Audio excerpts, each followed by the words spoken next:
కార్తీక పురాణ శ్రవణము పఠనము ఎంతో పుణ్యదాయకము. శ్రవణం అంటే వినడం, పఠనం అంటే చదవడం. ఈ రెండిట్లో ఏది చేసినను పుణ్యం లభిస్తుంది. ఓం కార్తీక దామోదరాయ నమః. ఓం నమః శివాయ. 20వ అధ్యాయము. పురంజయుడు దురాచారుడగుట.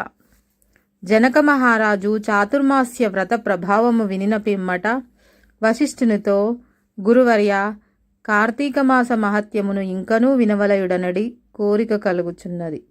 ఈ వ్రత మహత్యం నందింకనూ విశేషములు గలవా అను సంశయం కూడా కలుగుచున్నది. ఈ నా సంశయ నివారణ కొరకు మరిన్ని ఉదాహరణలు వినిపించి నన్ను కృతార్థుని చేయుడు అనెను. ఆ మాటలకు వశిష్ఠుల వారు మందహాసంతో, ఓ రాజా, కార్తీక మాస మహత్యమును గురించి అగస్త్య మహామునికి అత్రిమునికి జరిగిన ప్రసంగమొకటి కలదు, దానిని వివరించెదను, ఆలకించుమని ఆ కథా విధానం ఇట్లు వివరించిరి. పూర్వం ఒకప్పుడు అగస్త్య మహర్షి అత్రి మహర్షిని గాంచి, ఓ అత్రి మహాముని, నీవు విష్ణు అంశమందు పుట్టినావు. కార్తీక మాస మహత్యమును నీకు ఆమూలాగ్రముగా తెలియను కాన దానిని నాకు వివరింపుడు అని అగస్త్యుడు కోరెను. అంతా అత్రి మహాముని, కుంభ సంభవ, నీవడిగిన ప్రశ్న వాసుదేవునికి ప్రీతికరమగుటచే ఉత్తమమైనది. కార్తీక మాసంతో సమానమగు మాసము, వేదంతో సమానమైన శాస్త్రము, ఆరోగ్య సంపదకు సాటియగు సంపద లేదు. అటులనే శ్రీమన్నారాయణుని కంటే వేరే దేవుడునూ లేడు. ఏ మానవుడైనను కార్తీక మాసమున నదిలో స్నానం చేసినను, శివకేశవుల ఆలయమందు దీపారాధన చేసినను, లేక దీపదానం చేసినను కలుగు ఫలితము అపారము.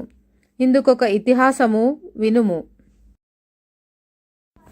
త్రేతాయుగమున పురంజయుడను సూర్యవంశపు రాజు అయోధ్యానగరమును రాజధానిగా చేసుకొని రాజ్యమేలుచుండును. అతడు సమస్త శాస్త్రములు చదివి పట్టాభిషక్తుడై న్యాయముగా రాజ్యపాలన చేయును. ప్రజలకెట్టి ఆపదలు రాకుండా పాలించుచుండెను.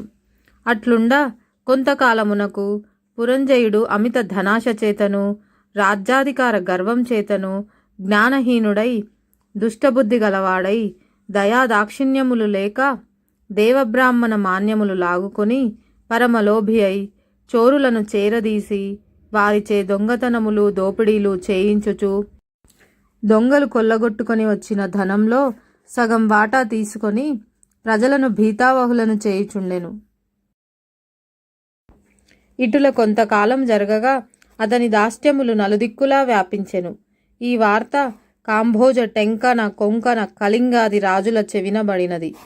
వారు తమలో తాము ఆలోచించుకొని కాంభోజరాజును నాయకుడిగా చేసుకొని గజ, తురగ, రథ, పదాతి సైన్య బలాన్వితులై రహస్య మార్గం వెంట వచ్చి అయోధ్యానగరమును ముట్టడించి నలువైపులా శిబిరములు నిర్మించి నగరమును దిగ్బంధం చేసి యుద్ధమునకు సిద్ధపడిరి. అయోధ్య నగరమును ముట్టడించిన సంగతి చారుల వలన తెలుసుకొని పురంజయుడు తాను కూడా సర్వసిద్ధుడయ్యుండెను. అయినను ఎదుటిపక్షం వారు అధిక బలాన్వితులుగా నుండుటయు, తాను బలహీనుడుగా నుండుటయు విచారించి ఏమాత్రము భీతి చెందక శస్త్ర సమన్వితమైన రథమెక్కి సైన్యాధిపతులను పురిగొల్పి చతురంగ బల సమేతమైన సైన్యముతో యుద్ధ సన్నద్ధుడై వారిని ఎదుర్కొనుచు భేరి మోగించి సింహనాదము గావించుచు మేఘములు గర్జించునట్లు హూంకరించి శత్రు సైన్యములపై పడెను. కార్తీక పురాణము 20వ అధ్యాయము సమాప్తము.